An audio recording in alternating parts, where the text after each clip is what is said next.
بسم اللہ الرحمن الرحیم۔ السلام علیکم viewers and students, sir Zafar YouTube کے زی ٹوٹر چینل سے آپ کے ساتھ ٹاپک ہے ہمارا آج تجارتی چکر یا کاروباری چکر۔ تجارتی چکر، کاروباری چکر یا بزنس سائیکل، ٹریڈ سائیکلز ہوتے کیا ہیں؟ سب سے پہلے تو ہمیں یہ دیکھنا ہے۔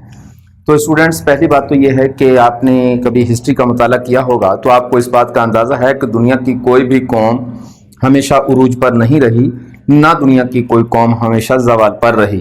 دنیا کی قومیں مختلف طریقوں سے مختلف اوقات میں عروج و زوال کا شکار ہوتی رہیں۔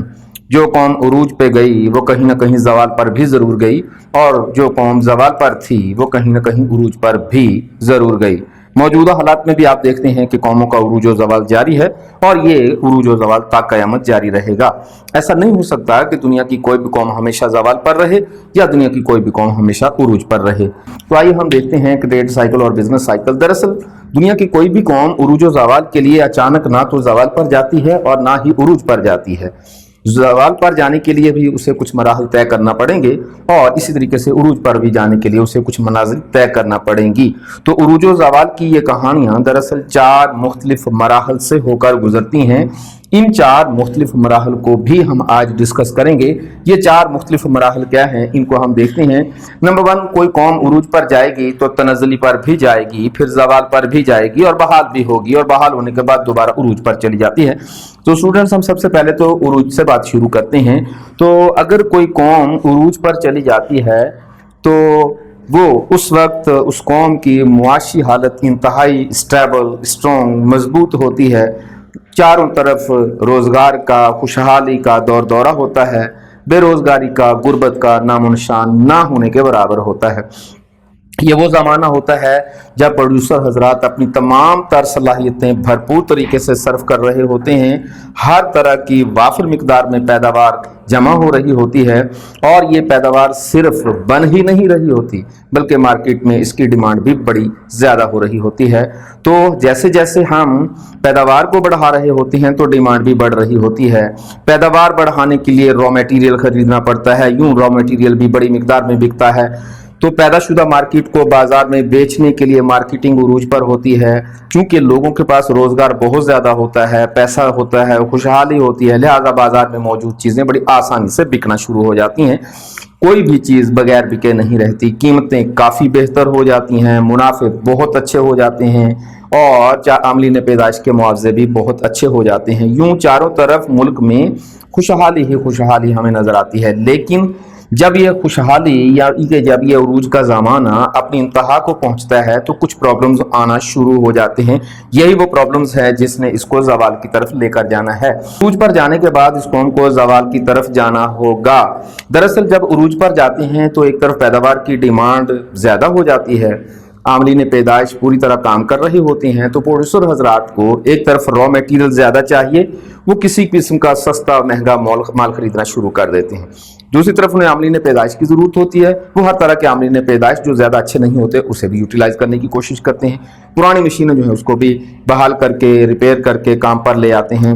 یوں چونکہ عروج کا زمانہ ہے، ہر چیز عروج پر ہوتی ہے، لہٰذا اس عروج کے زمانے میں، اس بلندی کے زمانے میں کچھ خرابیاں پیدا ہونی شروع ہو جاتی ہیں۔ پروڈیوسر حضرات ہر قسم کا مال بنانا شروع ہو جاتے ہیں، بک رہا ہے ہر قسم کا مال، تو لہٰذا وہ تھوڑی سی کوالٹی میں کمی بھی کر دیتے ہیں، اور نتیجہ یہ نکلتا ہے کہ تھوڑی سی کوالٹی میں کمی سے ایک طرف تو ڈیمانڈ میں کمی آنے کا اندیشہ موجود ہوتا ہے۔ دوسری اہم بات یہ ہوتی ہے چونکہ عاملین پیدائش کی ڈیمانڈ بہت زیادہ عروج پر ہوتی ہے، لہذا عاملین پیدائش میں نخرے کرتے ہیں۔ مزدوروں کی ڈیمانڈ بہت زیادہ ہوتی ہے، وہ معاوضے زیادہ طلب کرنا شروع کر دیتے ہیں۔ کیپٹل کی زیادہ ضرورت ہوتی ہے، کیپٹل کا انٹرسٹ بڑھ جاتا ہے۔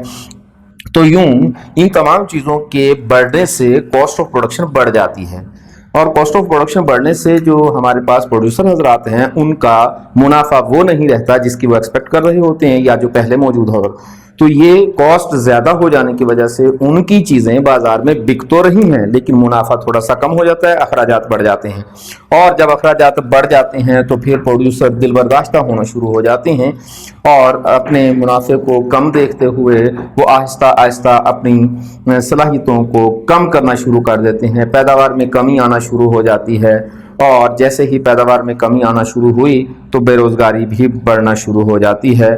بے روزگاری بڑھنے کے ساتھ ساتھ جب ظاہر ہے پیداوار بھی کم ہو گئی، بے روزگاری بھی بڑھ گئی، تو چیزیں بازار میں جائیں گی بھی کم، لوگوں کے پاس بے روزگاری کی وجہ سے پیسہ کم ہوگا، لہٰذا اس کی خریداری بھی کم ہو جائے گی۔ یوں ایک طرف پروڈکشن کم ہو جائے گی، دوسری طرف ڈیمانڈ کم ہو جائے گی، اور تیسری طرف جو ہے ان ایمپلائمنٹ جو ہے وہ بڑھ جائے گی۔ یہ ساری کی ساری چیزیں مل کر اس قوم کو زوال پر لے جاتی ہیں۔ لیکن یاد رکھیے گا اسٹوڈنٹس، یہ فوراً عروج جو ہے زوال کی طرف نہیں چلا جاتا، زوال پذیر نہیں ہو جاتا، اس میں بہت ٹائم لگتا ہے۔ عروج سے زوال تک پہنچنے کا جتنا بھی مرحلہ ہے وہ سارے کا سارا تنزلی کہلاتا ہے، اس کو ریسیشن کے نام سے ہم یاد کرتے ہیں۔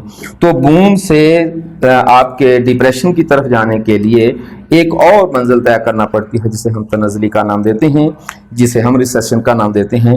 تو جب عروج سے ریسیشن اور پھر ایک وقت ایسا آتا ہے یہ ساری قوتیں بیکار ہو جاتی ہیں اور قوم زوال پر چلی جاتی ہے۔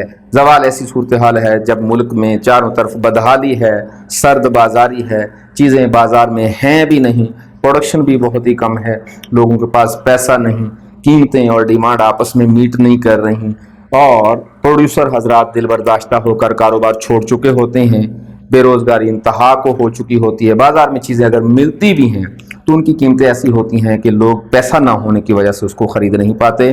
یوں قوم اپنی پستی کی اتھا گہرائیوں میں گر جاتی ہے۔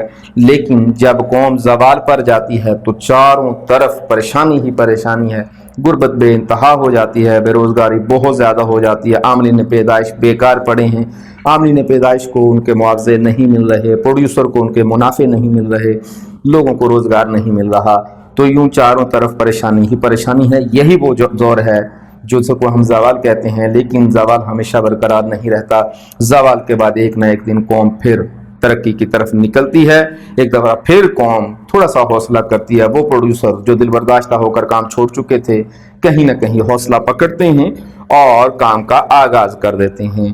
جب تھوڑا سا بھی کام کا آغاز ہو جاتا ہے، کچھ را میٹیریل بکنا شروع ہو گیا، کچھ نہ کچھ روزگار لینا پڑ گیا ان کو، کچھ نہ کچھ پیداوار ہو گئی، تو یوں پیداوار تھوڑی تھوڑی بڑھتے بڑھتے مارکیٹ میں سٹیبل ہو جاتی ہیں، اور یہی مارکیٹ کی جو صورتحال ہے اس کو اکنامکس کی زبان میں ریکوری یا بحالی کا زمانہ کہتے ہیں۔ زوال سے عروج تک کا زمانہ، بحالی کا زمانہ بھی بہت لمبا ہو سکتا ہے، کبھی کبھی شارٹ پیریڈ میں بھی ایسا ہو سکتا ہے، لیکن عام طور پر اس کو زیادہ ہی دیکھا گیا ہے۔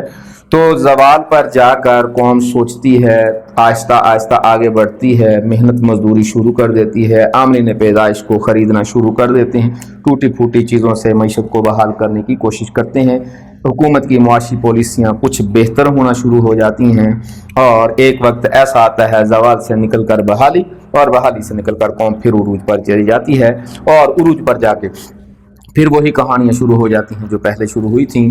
تو یوں قوم عروج زوال کے بیچ میں چکر کاٹتی رہتی ہے، چونکہ قومیں عروج و زوال کے چکر میں پھنسی ہوئی رہتی ہیں، اس لیے ہم اس کے تجارتی چکر یا کاروباری چکر، اس کو معاشی چکر بھی ہم کہہ سکتے ہیں۔